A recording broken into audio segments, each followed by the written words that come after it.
Today I'm going to talk about introverted sensing and introverted intuition. ISFJs and ISTJs have introverted sensing as their dominant function, and INFJs and INTJs have introverted intuition as their dominant function.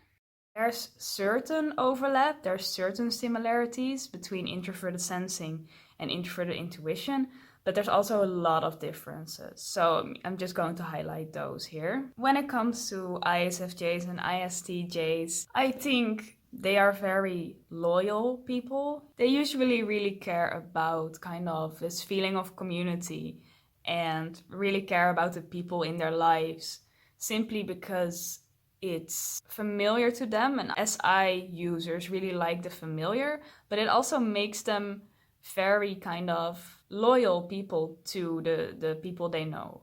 And usually also to like the places they know. They usually don't feel like they need a lot of new things in their life. They usually feel very safe and like comfortable with the people they've surrounded them with in their lives, the places they've surrounded themselves with, and they feel like that's kind of where they belong, and it's kind of this feeling of belonging, and they have a very strong attachment to their memories. So introverted sensing is all about real things that you can experience through the sensory, things that you can see, hear, feel, and things you have actually really experienced. It's all about the real stuff that they are kind of loyal to, and they remember it. They remember it very clearly. So the people who have dominant introverted intuition, which are INFJs and INTJs. Intuition is not about what is real. It's more about everything you can imagine. So they use their imagination a lot. It's kind of like they're focused on new ideas, future visions, future possibilities, which means they are not necessarily loyal to what they know. And all the IJs, so they're really going to be very hesitant to try new things. Both of these types, they really like structure in their lives. They want it to be structured most of the time, predictable in a sense. They have difficulty adapting to new things because what they do is their main function, so introverted intuition or introverted sensing, both of them are introverted perceiving functions. So both of them are about looking at information inside your head, looking at kind of your internal world. They constantly check in with their own internal storage of information. Here I have visualized introverted sensing and introverted intuition. Perceiving is all about what are you looking at, what's the information, what's the data. And introverted perceiving is kind of looking at the data within your mind of things that you already know and that you've already perceived.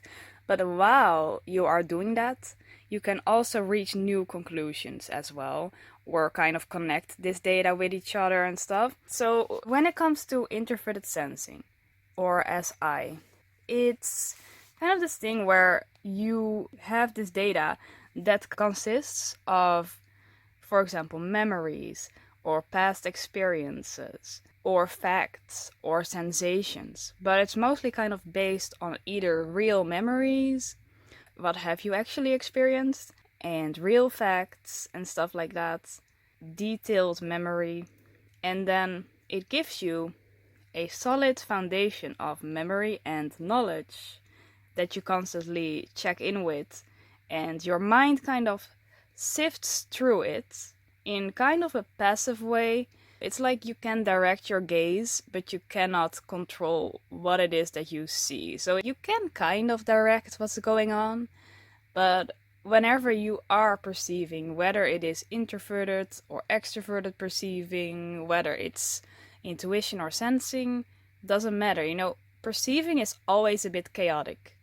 Okay, so it's like you can, for example, an extroverted sensor can decide I'm going to go this way, but then they might easily get distracted by some kind of sensory information and be really interested in exploring that. So it's kind of like all perceivers kind of get easily distracted, but they are always aware of what's happening though. And it's a space for introverted sensors. It's a space in which to connect memories or maybe reorganize memories. And then for introvert intuition, it's a space that can use a lot of imagination, in the sense that like if introverted sensors, introverted sensors can use imagination, but it's still going to be pretty grounded in their real memories as well. And it might be kind of like a reorganization of these memories and creating within their memory space. And for introverted intuitives, there's a bit more freedom with their imagination, but the other side of this is that they have less memory and they are less aware of the real things around them, which can make them seem a lot less grounded in reality. But they do have kind of more space to imagine new scenarios and new theories, and they have a solid foundation of intuitive insights. So their intuition kind of figures things out and gives them more understanding of things. So for introverted intuitives, their mind is kind of sifting through intuitive insights, future visions, theories, imagining new scenarios. And I kind of showed these dots that are connected in a sense where your brain will randomly go through this stuff. And sometimes it will give you like a new insight out of nowhere. I feel like it's kind of these two things. First of all, for intuitives, it kind of helps you to understand things. And for sensors, it really helps you to remember things. But at the same time, it also gives a certain space for reorganizing things and for intuitives kind of imagining new things. At least it's this thing where both of these types constantly check in with that internal world. And whenever they take in new information, new experiences, they need time to process these new experiences. They really need time to process it and kind of get it into that internal world and make it part of that world.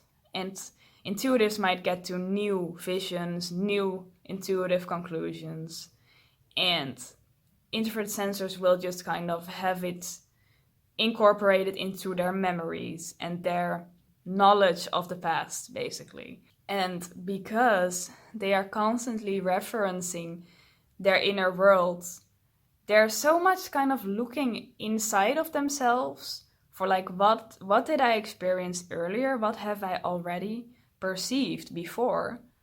That they really have difficulty with perceiving new things in the moment. They'd rather reference to the past or reference to some kind of predicted future, in the case of introverted intuitives, reference with their intuition, but they don't like to really be in the moment and do a lot of new things. And they're kind of exploring within that world in their head, constantly exploring, getting new insights, organizing memories. So now I want to talk about the contradiction that introverted intuition has, which is that we, like the introverted intuitives, are actually more okay with new things, but only when we have decided that it's okay. So basically, introverted intuitives don't mind new things as long as it's something that they really decided on, like some kind of future vision, some kind of idea. Because all intuitives are really directed by ideas and possibilities. So introverted intuitives might have random crazy ideas that they really want to follow. And they might be new, they might be something that's something they've never done before. And they might really want to do it. And usually it's not going to be a lot of things. They're not going to want to try a whole lot of new things. They're probably just focused in on like one thing or a few things that they really want to do.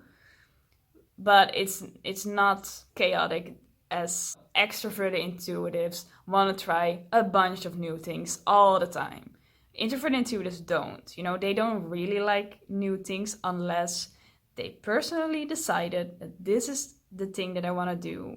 They hate unexpected change, and it has to be expected new things, planned new things, But introverted sensors might be a bit more scared of new things in general because they rely so much on their memories, whereas introverted intuitives really trust their intuition, even though an introverted sensor might be really uncertain with trying new things if they haven't done it before, if they haven't experienced it before.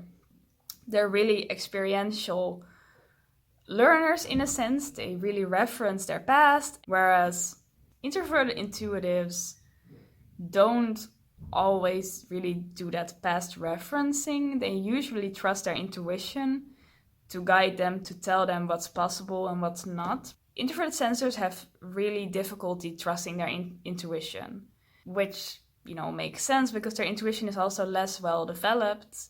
Instead, they rely on a huge memory storage, basically, for what they think they can and cannot do. But that also means they might underestimate themselves in terms of what they can do. So introverted sensors are the people who will have extraordinarily good memory. They might even remember random details that no one else remembered. And introverted intuitives have bad memory in general.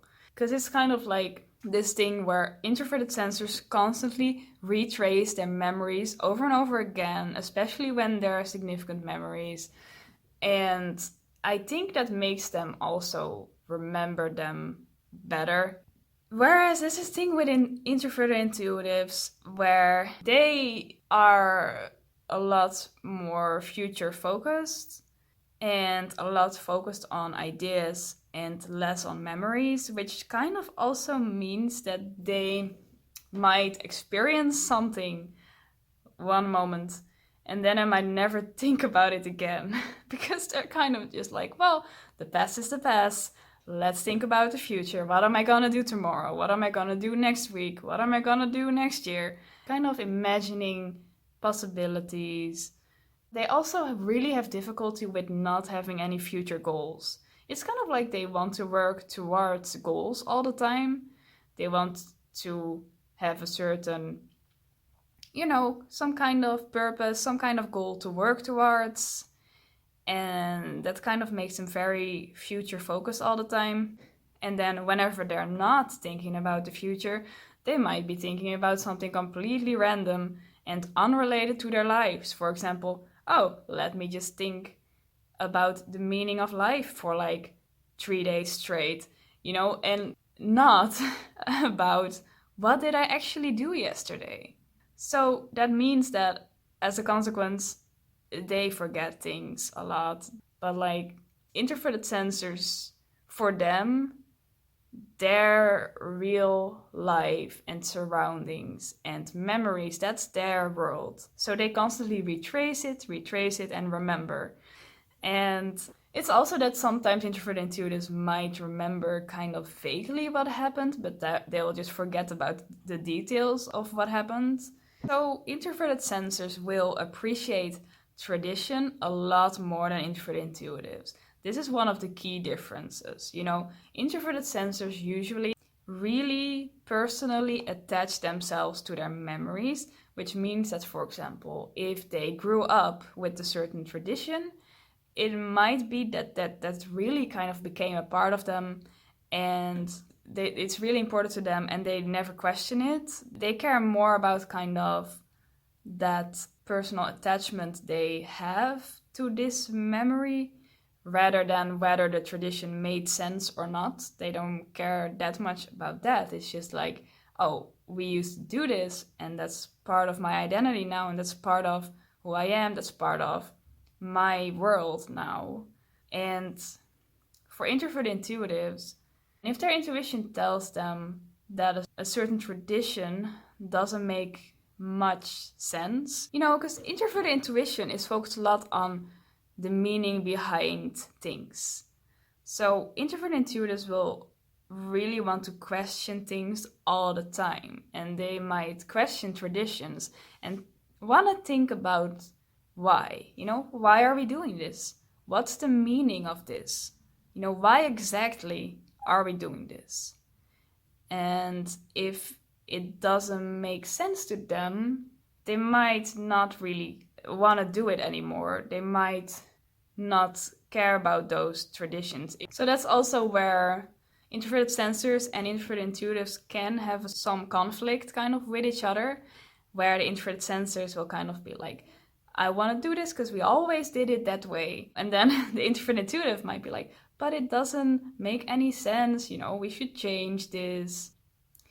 And introverted intuitives are often innovators, and introverted sensors are kind of more about retaining things and holding on to things as they always were. Another difference is that introverted sensors are usually very comfortable in the sensory world, and introverted intuitives might get more easily overwhelmed by sensory input, sensory stimuli, whereas introverted sensor, they can handle all this sensory stuff easily. That's also why they're usually kind of have these more conventional jobs, like for example doctor, nurse,